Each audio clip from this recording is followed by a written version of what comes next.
of the federal government. Now, Mr. President, last night, President Trump tried to convince the Congress and the American people that there's a crisis at our southern border. It was a little more than a rehash of spurious arguments and misleading statistics that the president's been using for weeks.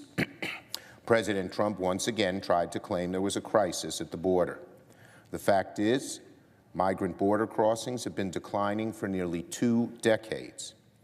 The president inveighed against drugs pouring over the border, but the vast majority of heroin enters the U.S. through legal ports of entry in trucks and on airplanes.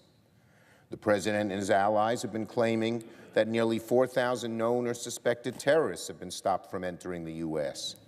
They say that's a reason for the border wall. But nearly every single one of those apprehensions occurred at an airport, not on our southern border. In a recent report, the State Department concluded, this is Donald Trump's State Department, there's no credible evidence that terrorist groups were trying to enter the U.S. through the southern border. In a report on the president's strategy to combat terrorist travel, sent to Congress by President Trump on December 21st, the day the shutdown began, the National Security Council, appointed by President Trump, did not even mention a wall or barrier to stop terrorists from entering the country. So the president continues to fearmonger, and he makes up the facts. This is a presidency that's in crisis. It has so many problems, and it's the old trick: fearmonger, distort, try to scare people. And maybe they won't pay attention to the real problems in this administration. In no way, however, the president's not getting his way. His fear-mongering just isn't working.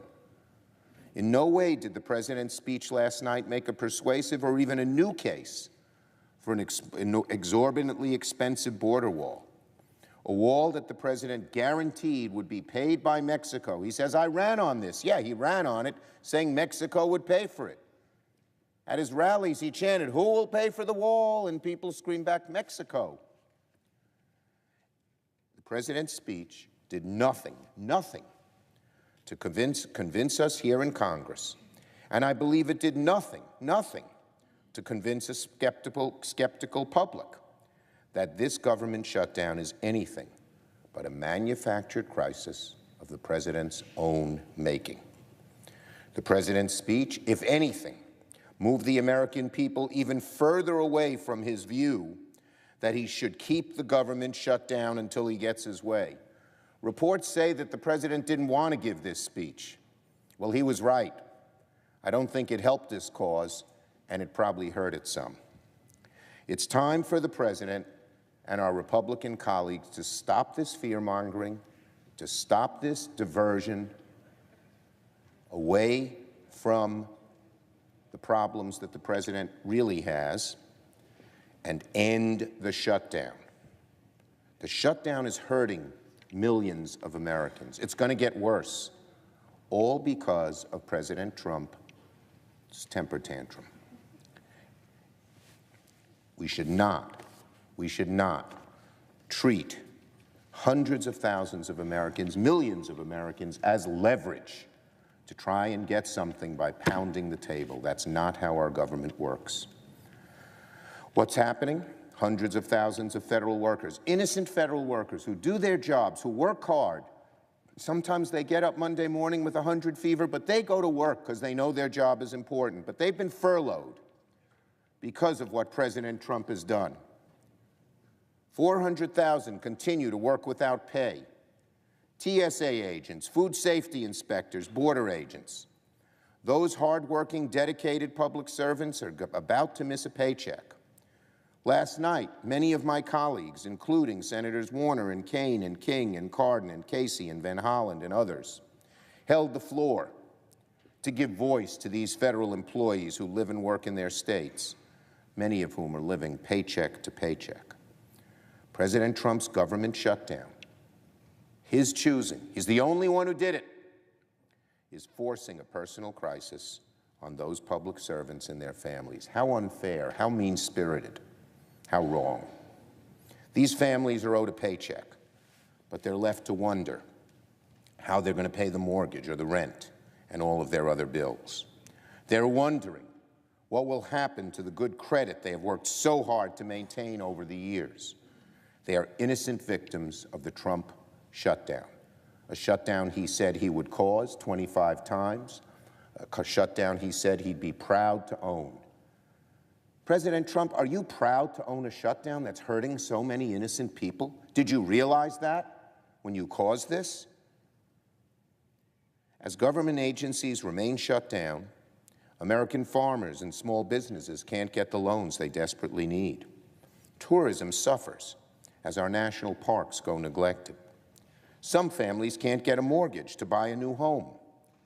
The American people are suffering needlessly, because President Trump selfishly refuses to retreat from an intransigent, indefensible, and increasingly unpopular position. The Democratic House has passed legislation that received support from many of my Republican colleagues to reopen the government. In no way does that legislation preclude us from having a debate and hashing out compromise solutions on border security. We've done that before. We can continue to debate because, indeed, Democrats, Republicans, and the President all want stronger border security. We just sharply disagree about the best way of achieving it. Why not open the government while we continue to hash out our differences? I've asked that of President Trump. I said, give me one good reason why the shutdown should continue as we debate our differences on border security, which we all want. He could not give a single reason. We know the reason. He's leveraging, mercilessly leveraging millions of Americans who are caught in his irresponsible action and who are hurt by it. So let us open the government and continue to hash out our differences. That would be the responsible thing to do, and I believe Republican senators, many of them, know that. I urge my friend, Leader McConnell, to act now. Convince the President to accept legislation to reopen the government, and let's pass it here on the floor of the Senate. The vast majority of the Republican caucus has already supported it. What are we waiting for? Mr. President, I think it's important that we have a